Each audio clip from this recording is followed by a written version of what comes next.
আসসালামু আলাইকুম, কেমন আছেন সবাই? চলে এলাম নতুন একটি ভিডিও নিয়ে। আজকে কচু শাক রান্না করব। এজন্য প্রথমে গাছ থেকে কিছু কচু শাক উঠিয়ে নেব। এরপরে এগুলোকে টুকরো টুকরো কেটে নেব। আপনারা আপনাদের নিজেদের পছন্দ মতো সাইজ করে এগুলো কেটে নেবেন। এরপরে এগুলো ধুয়ে নেব সুন্দর মতো করে। এরপর একটি কড়াইতে সামান্য পরিমাণ লবণ এবং হলুদ দিয়ে পানিটা হালকা একটু ফুটিয়ে টুকরো করে রাখা কচু শাকগুলো পানির ভেতরে দিয়ে দিব। এরপরে দেওয়া হয়ে গেলে একটি ঢাকনা দিয়ে এটি ঢেকে দেবো। তখন এটি যখন সিদ্ধ হয়ে যাবে এর কালারটাই পরিবর্তন হয়ে যাবে। 2 থেকে 5 মিনিট পর ঢাকনাটা উঠাবো। উঠিয়ে কিছু কাঁচামরিচ ফালি করে এর ভিতরে দেবো। মনে রাখুন কচু শাকের ঝালটা একটু বেশি দিতে হবে, তাহলে টেস্ট বাড়বে। এরপরে একটি ফোড়নের সাহায্যে এটিকে থেতলিয়ে নেব। থেতলিয়ে না নিলে কচু শাকের মজাটাই পাওয়া যায় না।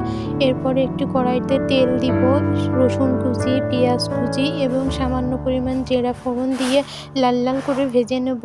যখন লাল লাল করে ভেজে নেওয়া হয়ে যাবে তখন থেতলিয়ে রাখা কচু শাকটা এরপরে এর ভিতরে দিব।